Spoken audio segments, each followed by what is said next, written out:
Have you ever wondered what shapes who we are as individuals? Is it our genes or our environment? This question lies at the heart of one of psychology's oldest debates: nature versus nurture. Are our personalities, behaviors, and interests hardwired into our DNA? Or do they develop as we interact with the world around us? Is it our nature that dictates who we become? Or is it the nurturing environment in which we grow? This video will delve into the fascinating debate between nature and nurture. The nature versus nurture debate is a long-standing controversy in psychology. At the heart of this discussion are two profoundly intriguing concepts. On one hand, we have nature, which refers to our pre-wired traits, the ones we inherit from our parents and the generations before them. You can think of it as the genetic lottery, the blueprint of our biological makeup. It's the reason why we might have our mother's eyes, our father's laugh, or our grandmother's knack for mathematics. It's all in our DNA, the complex molecular structure that carries our genetic code. On the other hand, we have nurture. This refers to the influence of external factors on our development. It's about the environment we're raised in, the experiences we've had, the lessons we've learned. It's our upbringing, our education, our interactions. It's the books we've read, the people we've met, the places we've visited. It's about how the world around us shapes our thoughts, our feelings, and ultimately our behavior. Now, imagine these two forces, nature and nurture, as artists working on the canvas of our lives. Nature sketches the initial outlines, providing the basic form and structure. It's like the first brushstrokes on an empty canvas, the foundation of the masterpiece to come. Then, nurture steps in, adding layers of color and texture, refining the details, and breathing life into the canvas. It's the touch-ups and modifications that make the painting truly unique. The nature versus nurture debate isn't about determining which is more important. It's about understanding how these two forces work together to shape us. It's about appreciating the complexity of human development and acknowledging the role of both genetic and environmental factors. It's about realizing that we're products of both our inherited traits and our life experiences. Both nature and nurture interact in intricate ways to shape who we are. Let's delve into the argument for nature. So, nature, what's the deal? Is it all about our genes and the biological blueprint we're born with? Well, to a certain extent, yes. Nature, in the form of our genetic makeup, has a significant influence on who we are. Consider our physical traits, for instance. Why is your hair curly while your best friend's is straight? Or why are you a towering giant when your sibling is more vertically challenged? It's all down to the genes we inherit from our parents. These genes determine everything from our height and hair color to the shape of our nose and the color of our eyes. But it's not just about the physical. Have you ever heard the saying, "He's got his father's temper," or "She's as stubborn as her mother"?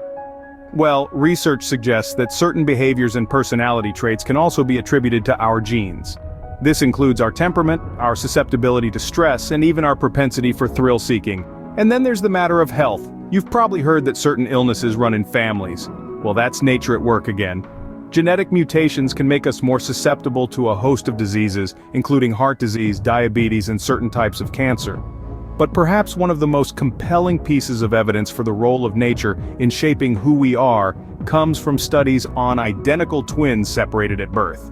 Despite different upbringings, these twins often share striking similarities in everything from their career choices to their hobbies and even their choice of spouse. So does this mean we're just products of our genes? Not quite. While nature certainly shapes us in many ways, it doesn't account for everything. Our upbringing, our experiences, and our environment also play a pivotal role in molding us. Clearly, nature plays a crucial role, but it's not the whole story. Now let's explore the argument for nurture. The nurture side of the debate asserts that our environment and experiences play a pivotal role in shaping our behaviors, beliefs, and personality traits. It's the idea that we're like clay, malleable and ready to be shaped by the world around us. Consider your upbringing. The way your parents or guardians raised you, the values they instilled, the behaviors they rewarded or discouraged.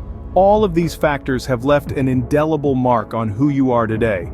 They've influenced everything from how you handle stress to how you interact with others. Culture, too, plays a significant role.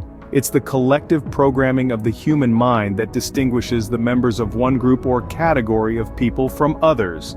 The food you eat, the language you speak, the norms and values you hold dear, these are all products of your cultural upbringing. Personal experiences are another key component of the nurture argument. Life's triumphs and challenges, our successes and failures, they all leave a lasting impression on us. These experiences can influence our outlook on life, our resilience, our empathy for others, and even our sense of self. Now, let's consider some empirical evidence. Studies involving children adopted into different environments provide compelling support for the nurture argument. For instance, a study found that children adopted by parents with high socioeconomic status tended to perform better academically, irrespective of their biological parent's status.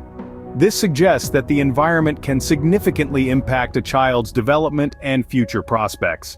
In another study, identical twins raised in different environments displayed varying personality traits and behaviors, further strengthening the case for nurture. These variations indicate that while genetics might lay the groundwork, it's our environment and experiences that add the finishing touches. So nurture too has a significant impact on who we become. The world around us, our upbringing, our culture, and our personal experiences all work in concert to mold us into the individuals we are today. It's not just about the genes we're born with, but how we're nurtured that truly shapes our identity. So, is it nature or nurture, or is it both? Well, let's ponder on this for a moment. You see, most psychologists today agree that it's not an either-or situation. Instead, it's a harmonious interplay of both nature and nurture that shapes us into who we are. Think of it this way. Imagine you're a piece of clay. Your genes or nature provide the raw material, the specific type of clay. They set the stage, giving you certain predispositions, perhaps towards creativity, athleticism, or analytical thinking. But this piece of clay doesn't shape itself, does it? That's where nurture steps in. Our environments, experiences, and the people we interact with, they're the hands that shape the clay. They can either enhance or suppress the potential that our genes have given us. For instance, someone with a genetic predisposition towards athleticism may never realize their potential if they grow up in an environment that doesn't encourage physical activities. So you see, our genes and our environments are not independent variables in this equation of self. They're entangled in a complex dance, each influencing and being influenced by the other. It's about how nature is nurtured and how nurture is natural to us. Therefore, it's not about choosing between nature and nurture, but understanding how they interact to make us who we are.